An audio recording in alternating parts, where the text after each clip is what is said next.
Bonjour, c'est l'instant Dis-moi Coach. Bonne écoute.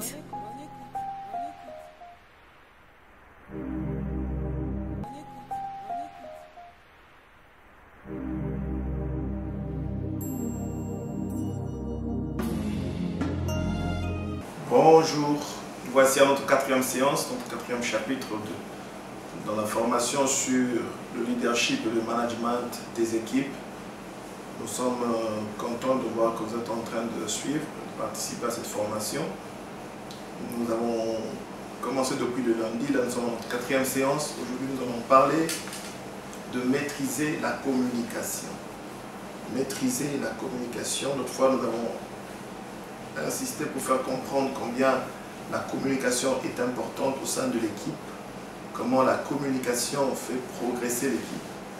Et nous avons parlé de comment il était important pour le leader de l'équipe de savoir communiquer, parce que on ne parle pas aux autres comme on aimerait qu'on nous parle. On leur parle comme ils aimeraient qu'on leur parle. C'est pour ça que nous avons dit que c'était important que le leader connaisse les membres de son équipe. Alors aujourd'hui, nous allons parler de maîtriser la communication. Nous allons plus parler de la communication, non pas dans le sens d'une présentation, mais nous allons parler de la communication dans le sens de la communication au sein de votre équipe. Communiquer, c'est informer, c'est transmettre une information, un message ou une connaissance. La communication, selon le dictionnaire, c'est l'ensemble des interactions avec autrui qui transmettent une quelconque information. Donc, nous comprenons que dans la communication, il s'agit de l'échange, de la transmission de l'information. Il y a un émetteur et un récepteur de informations. Alors, nous allons commencer par les fondamentaux de la communication au sein de votre équipe. La première chose que nous voulons dire, c'est que votre communication doit avoir une finalité. On ne communique pas pour communiquer, mais on communique pour atteindre un objectif quelconque dans cette communication-là. Vous devez décider ce que vous voulez communiquer, quand vous voulez le faire et comment vous devez le faire. Votre communication doit être planifiée, préparée. Vous devez mettre en œuvre un plan pour une bonne communication. Deuxième chose, dans les fondamentaux de la communication, ce que vous dites doit correspondre à ce que vous faites. Votre action parle beaucoup plus que vos mots. Les gens suivent plus ce que vous faites que ce que vous dites. Les gens suivront plus vos actions que vos paroles. Alors si à vos paroles vous joignez vos actions, les gens seront donc prêts à vous suivre. Troisième chose, dans les fondamentaux de la communication, c'est que vous devez pratiquer et améliorer constamment votre communication écrite et votre communication orale. C'est très important que l'on comprenne cela. On ne peut pas se dire, moi je ne sais pas communiquer ou moi je ne sais pas écrire, mais nous devons travailler à cela. Voyez en quoi vous avez des lacunes dans votre communication et cherchez à vous améliorer. Profitez de toutes les occasions que vous pouvez avoir pour pouvoir apprendre ou améliorer votre communication. Si vous devez faire des formations, faites-le, mais travaillez de manière à être un meilleur orateur et un meilleur écrivain, basé sur trois choses: pratiquer, demander du feedback et intégrer du feedback dans votre communication. Ça veut dire que vous devez pratiquer la communication. Deuxièmement, vous devez attendre que le retour des autres, comment les autres réagissent par rapport à votre communication, et même dans votre communication, cherchez à intégrer le feedback qui est toujours un retour dans votre communication. Quatrième chose, dans les fondamentaux de la communication, c'est que vous devez apprendre à écouter. La communication ne se fait pas dans un seul sens, mais la communication se fait dans les deux sens. Devenir un bon communicant passe par apprendre à écouter. Intéressez-vous à votre auditoire. Apprenez des choses sur eux. Même quand il s'agit de vos enfants, il s'agit de votre épouse, il s'agit de vos collègues, il s'agit d'un client. Apprenez à écouter. Mieux vous les connaissez, mieux votre communication sera efficace. Mieux vous connaissez votre auditoire, mieux vous communiquerez avec lui. Cinquième chose, montrez que vous vous souciez. Parlez avec votre cœur. Ne parlez pas aux gens, mais parlez avec les gens. Partagez sincèrement les intérêts et les besoins des personnes avec qui vous communiquez. Soyez celui qui compatit, celui qui sait écouter les autres, celui qui parle avec empathie, celui qui se met à la place de ceux. Mettez-vous à la place de votre auditoire, mettez-vous à la place de ceux qui vous écoutent et vous communiquerez mieux. Autre chose dans les fondamentaux de la communication, vous devez vous focaliser sur la clarté. Vous devez tout faire pour que votre communication soit claire. Vous devez travailler à cela. Vous devez non chercher à ce que vous disiez beaucoup de choses avec beaucoup de vocabulaire. Mais ce qui est important, c'est que votre communication soit claire. Restez toujours le plus clair et concis possible. C'est très important de le comprendre. Autre chose sur les fondamentaux de la communication, vous devez communiquer encore et encore. Ne vous lassez pas, même quand ça ne marche pas, réessayez. C'est en communiquant qu'on devient un bon communicant. C'est très important. Communiquer une seule fois votre message aussi ne sera pas suffisant. Travaillez d'abord sur la communication, travaillez, communiquez encore et encore, ne vous arrêtez pas. Mais aussi dans la transmission du message, ne vous contentez pas de transmettre un message une seule fois, mais revenez sur la même chose plusieurs fois et de plusieurs manières pour espérer que votre communication puisse produire les résultats que vous attendez. Et la dernière chose, dans les fondamentaux de la communication, vous devez travailler à améliorer quand même votre vocabulaire, améliorer votre prononciation et améliorer votre orthographe. C'est très important. Ce n'est pas élégant d'écrire une seule phrase avec plusieurs fautes. Ce n'est pas élégant de prononcer une phrase, de prononcer juste une phrase avec plusieurs fautes. Ce n'est pas élégant d'être pauvre en vocabulaire. C'est très important de chercher à améliorer votre vocabulaire, à améliorer votre prononciation et à améliorer votre orthographe. Voilà un peu ce que nous avions à dire sur les fondamentaux de la communication. Nous allons voir la communication dans le monde du travail. La communication est très importante dans le monde du travail. Nous n'allons pas cesser à le dire. Nous revenons encore sur ce que nous avons dit depuis le départ. Le plus important, c'est d'atteindre les objectifs que vous êtes fixés.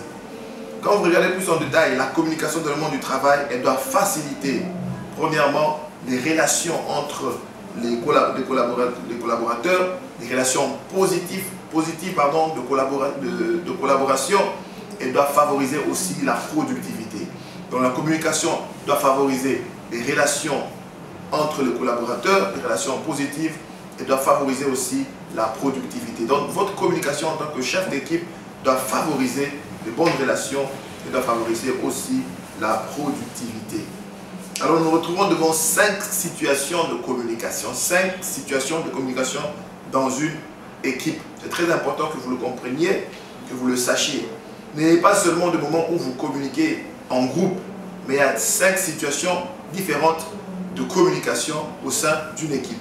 La première situation, c'est la rencontre face à face avec une personne, avec un membre de votre équipe. Prenez le temps d'avoir de rencontres informelles avec les membres de votre équipe, un à un, face à face, où vous pouvez parler, où vous pouvez laisser vos cœurs, ouvrir votre cœur à votre interlocuteur, et ainsi lui aussi pourra s'ouvrir à vous, il pourra vous parler de lui, il pourra vous dire même des choses que vous ignorez sur l'équipe ou sur la bonne marche de votre équipe. Deuxième situation de communication dans une équipe, c'est la réunion de groupe. C'est important, ça se fait toujours, mais dans la réunion de groupe, vous devez apprendre, nous allons le voir à la fin, comment préparer une rencontre, une réunion de groupe, nous le verrons à la fin. Troisième situation, c'est l'appel téléphonique. Entre membres d'une même équipe, vous devez apprendre aussi à communiquer par le téléphone. Utilisez le téléphone pour contacter un des membres de groupe s'il n'est pas présent ou à côté de vous. C'est aussi un moyen de communication. Mais vous devez aussi apprendre comment le faire. On ne parle pas à quelqu'un au téléphone n'importe comment. On ne parle pas à quelqu'un au téléphone comme si il était devant vous. Il y a une certaine manière que vous devez utiliser pour parler à votre interlocuteur qui est à l'autre bout du fil.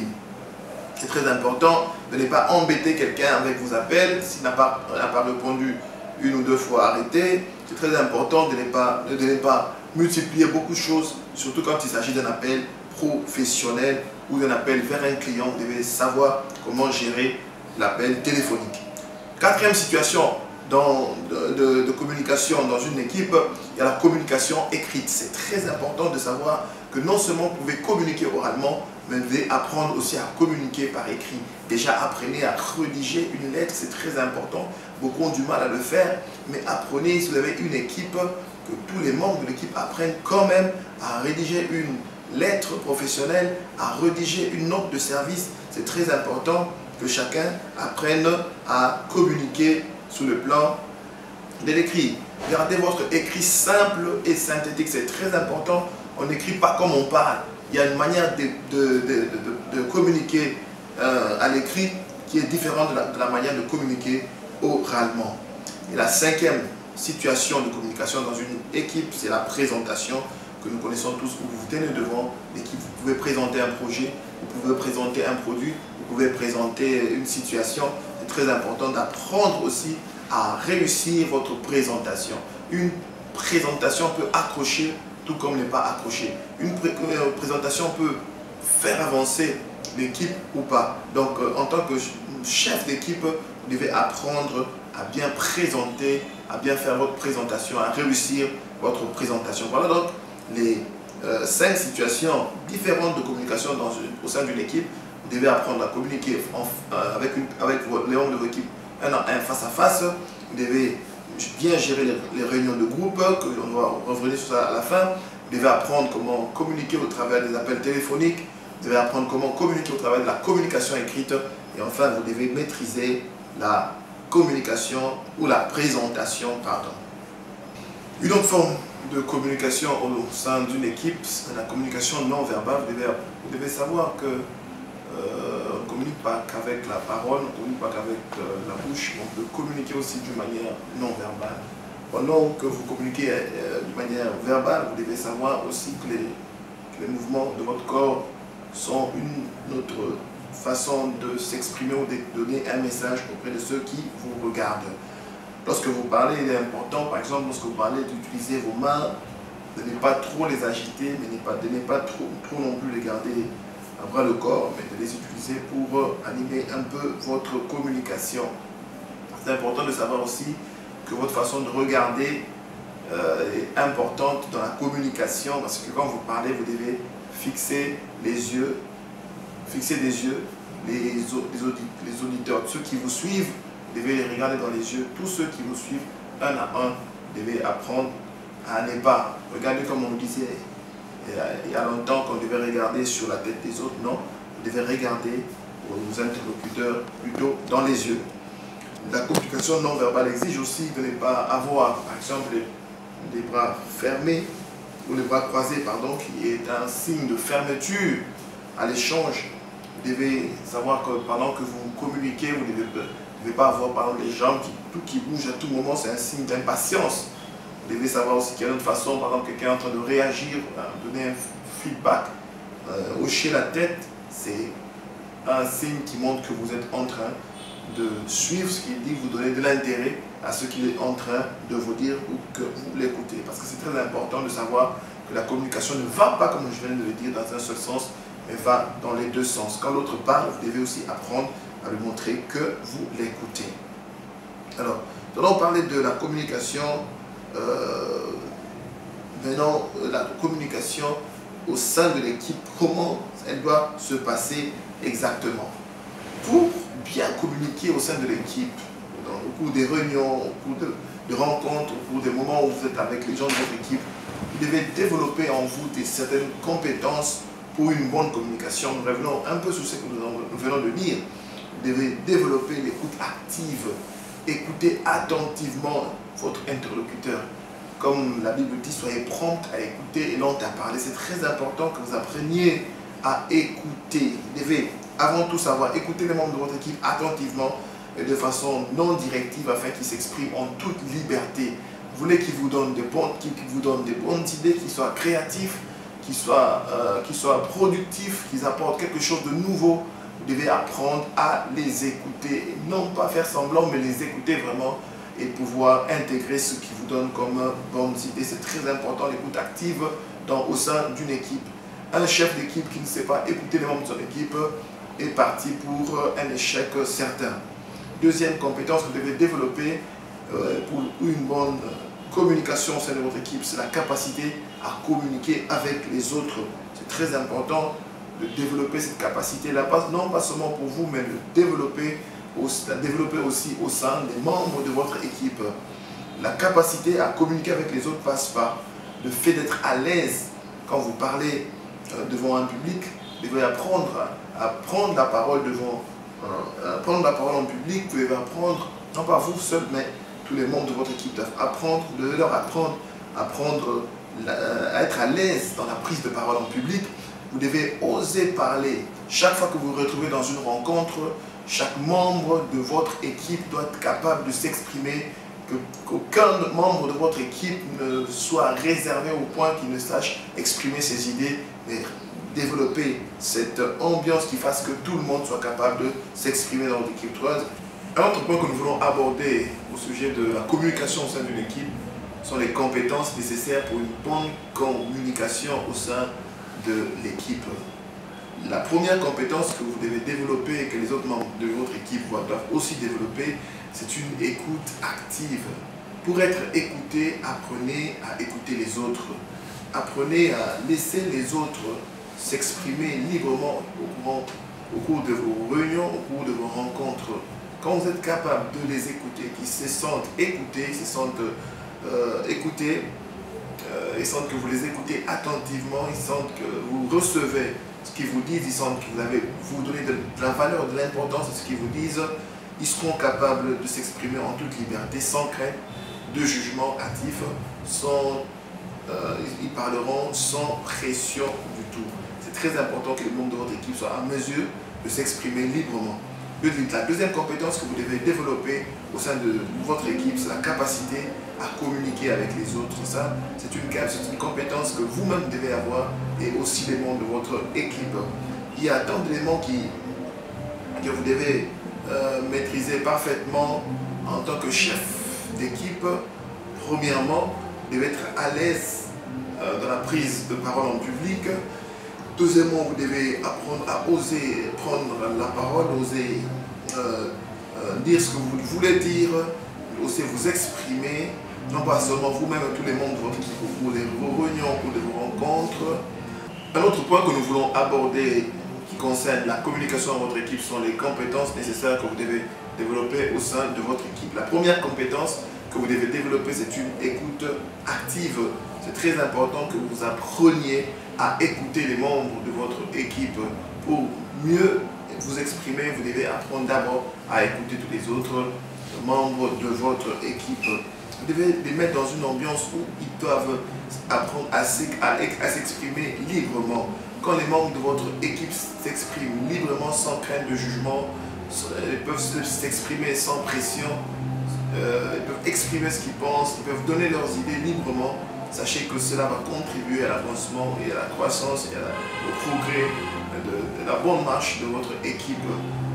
Mais au contraire, quand les membres de votre équipe ne savent pas s'exprimer, librement, cela va empêcher la croissance ou la bonne marche de choses dans votre équipe.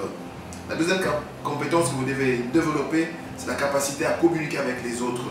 Cette compétence ne doit pas être développée que par vous-même, mais aussi par tous les membres de votre équipe. Pour cela, vous devez premièrement être à l'aise dans la prise de parole en public. Deuxièmement, vous devez être capable d'oser toujours prendre la parole quand il faut, oser dire ce que vous devez dire. Troisièmement, être capable de dire non quand il faut le dire. Quatrièmement, vous devez être capable de connaître les différents types de personnalités des membres de votre équipe, les identifier pour savoir communiquer, pour savoir comment communiquer avec eux. Vous devez connaître quel type de personnalité chaque membre de votre équipe pour savoir comment communiquer avec eux en groupe, tout comme en individuel, en face à face. Et la dernière chose, que vous devez trouver les mots adéquats au bon moment, savoir quoi dire au bon moment pour exprimer ce que vous avez à transmettre. Donc les deux compétences nécessaires que vous devez développer pour la bonne communication de votre équipe, c'est l'écoute active et la capacité à communiquer avec les autres.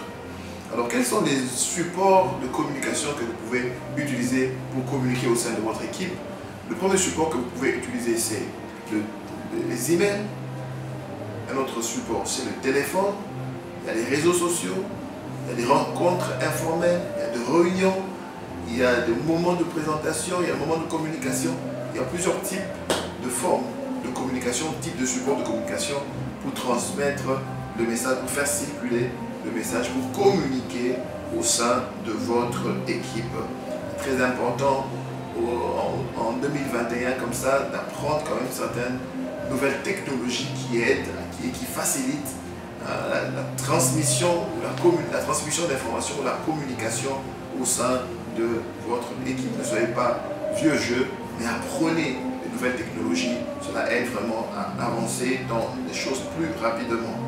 Alors nous allons terminer par comment conduire une réunion. Comment conduire une réunion de manière à ce que cette réunion soit productive. Première chose, que toute réunion doit être préparée. En tant que chef d'équipe, vous devez apprendre à préparer vos réunions de travail. Comment se prépare une réunion de travail? Premièrement, fixer les objectifs de cette réunion.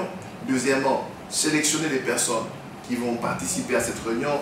Et troisièmement, sélectionner tous les documents dont vous aurez besoin pour pouvoir tenir cette réunion. J'ai dit, pour préparer votre réunion, premièrement, définissez ou fixez-vous des objectifs clairs. Deuxièmement, sélectionnez les participants, tous ceux qui doivent participer à cette réunion. Ne prenez pas les gens pour les prendre, mais vous devez prendre les personnes qui vont vraiment vous aider à atteindre les objectifs que vous avez fixés pour cette réunion. Et troisièmement, compiler tous les éléments, tous les documents dont vous aurez besoin pour la tenue de cette réunion. Deuxième chose pour conduire une réunion, c'est le jour J, quand vous vous retrouvez pour démarrer la réunion. Première chose, faites quelques vérifications. S'il y a les micros, vérifiez si les micros marchent. S'il y a des matériels informatiques, il y a du matériel électrique ou électronique, vérifiez si tout cela marche et vérifiez si vous avez apporté tous les documents dont vous aurez besoin pour votre réunion. Ensuite, travaillez sur votre prise de parole en public, travaillez sur votre discours, préparez-vous, entraînez-vous, préparez. Les bonnes choses se préparent toujours. Et puis, une autre chose, faites-vous confiance. Apprenez à prendre confiance, à vous faire confiance vous-même. Comptez sur les capacités que vous avez pour pouvoir réussir votre réunion. Alors, il y a plusieurs formats de réunion. Nous voulons en parler parce que ce n'est pas dans n'importe quelle réunion que vous pouvez dire n'importe quoi. Vous devez savoir dans quel type de réunion, dans quel format de réunion je suis pour dire et comment la conduire. Nous allons donner quelques exemples des formats de réunion et expliquer un peu comment les choses doivent se passer au cours de ces types de réunions. Premier format de réunion, c'est la réunion d'information. Au cours d'une réunion d'information, vous transmettez un message aux membres de votre équipe, vous transmettez une information et le reste, les membres de votre équipe restent passifs. Deuxième format de réunion, c'est la réunion de revue. C'est une réunion plus qui s'est fait pour revoir, dans la gestion de projet, où tous les membres de l'équipe, tous ceux qui sont concernés par le projet, se mettent ensemble pour revoir s'ils sont en train d'avancer, à quel niveau ils en sont, s'ils sont en train d'avancer ou pas. Ils doivent évaluer l'avancée des choses dans ce projet au cours d'une réunion de revue. Troisième format de réunion, c'est une réunion d'échange. Tous les participants tous les participants à la réunion participent activement et échangent des idées ou échangent des points de vue dans la réunion. Autre format de réunion, c'est la réunion de résolution de problèmes. Quand vous organisez une telle réunion, c'est pour résoudre pour gérer un conflit, pour trouver une solution à un dysfonctionnement. Un autre type de réunion, c'est une réunion de prise de décision. C'est une réunion où vous mettez ensemble avec tous les membres de votre équipe et travaillez de manière à finir par prendre une décision qui concerne toute l'équipe.